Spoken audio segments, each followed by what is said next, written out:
কেরে ডিপজল, তোর গলার ভয়েস এত বেশি কৃষক রে? ক্লাসের মধ্যে এত জোরে জোরে কথা কইস কৃষক? স্যার এটা তো আমাদের ফ্যামিলির প্রবলেম স্যার, এটা তো আমাদের ফ্যামিলির ঐতিহ্য। ফ্যামিলি প্রবলেম মানে? আবার করছি ঐতিহ্য? কি খবর চাচ্ছি তুই? তেমন কিছু লয় স্যার, আমার দাদা হচ্ছে ফেরিওয়ালা, আমার বাপ শিক্ষক, আর আমার বড় ভাই রাজনীতি করে। তাই আমাদের ফ্যামিলির সবার গলার ভয় জানা বেশি।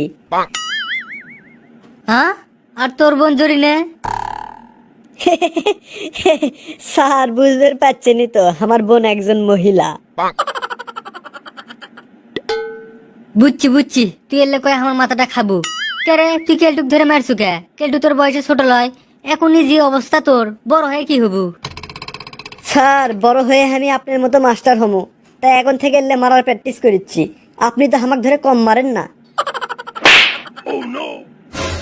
আদেলে চর মেরে তোকে শিখেনু, ইনকে করে মারবো শালা হারাম জাদা বিটলে। কোনোদিন তো ভালো হবই না।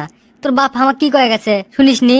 তোর বাপের গোস্ত আর আমার হাড্ডি মায়ের একবার ফ্ল্যাট বানিয়ে ফেলতো মতো। স্যার তাই বলে আমাকে কে করে মারবেন? আপনার থাপ্পড় খেতে খেতে আমার মাথার সব চুল পড়ে গেছে। মাথার চুল নেই দেখে আমি কোনো প্রেমও করে পাচ্ছি না। আমার বন্ধু কেলটু আর 5টা গার্লফ্রেন্ড, আর আমার একটা গার্লফ্রেন্ডও নাই। এ সোরা, তোর কি মাথা ঠিক আছে? কার সামনে কি কথা করছিস তুই? স্যার মাথার চুল না থাকলে তার মধ্যে আপনার এডি থাপ্পড় খেলে কার মাথা ঠিক থাকবে? আচ্ছা বুঝছি বুঝছি, আজকে তো কেন মারা বেশি হয়ে গেছে। যা যা বস, তো কয়েকটা পড়া ধরি। আচ্ছা ডিপজল, মনে কর তোর কাছে 20টা টাকা আছে, তার মধ্যে থেকে আমাকে 19 টাকা দিয়ে দিল। এখন তোর কাছে কয় টাকা থাকবি কত? হে হে স্যার মনে কর্ম কি, সত্যি সত্যি তাহানি আমার আব্বার পকেটের থেকে 20 টাকা মারে লিয়ে যাচ্ছি। আব্বা এমনি আমার টাকাই দিবে চায় না, মেলা কষ্ট করে আব্বার পকেটের থেকে 20টা টাকা মারনু, তার মধ্যে থেকে আবার 19 টাকা আপনাকে দিমু কে? আপনি কি আমাকে বলত পাচ্ছেন? টাকা মারার তো ভালোই ফোন জাটাছেন স্যার। আচ্ছা লে লে, তোর কষ্টটা আমি বুঝে পাইছি, কত কষ্ট করে বেন টাকাটা মারছু।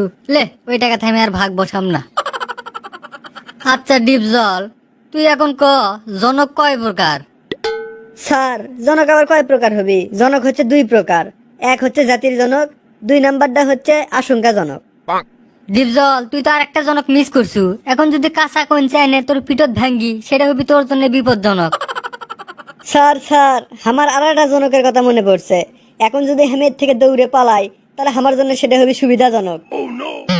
মানুষজন যদি এখন শুনে তুই আমার ক্লাসের থেকে দৌড়ে পলাছু আর তোকে আমি কাঁচা কঞ্চে দিয়ে পিট পের পাইনি, সেটা হবে আমার জন্য লজ্জাজনক। হে হে, স্যার দর্শক যদি আমাদের এত সুন্দর ভিডিও দেখে কমেন্ট না করে, তাহলে সেটা হবে আমাদের জন্য অপমানজনক। তাই সগলিয়ানা বেশি বেশি করে কমেন্ট করেন। তাছাড়াও পড়াশোনা আর ছাড়ে করে পেরাত কার কার মাথার চুল আমার মতো উঠে যাওয়ার সম্ভাবনা আছে, তা করে কেন মেনশন দেন।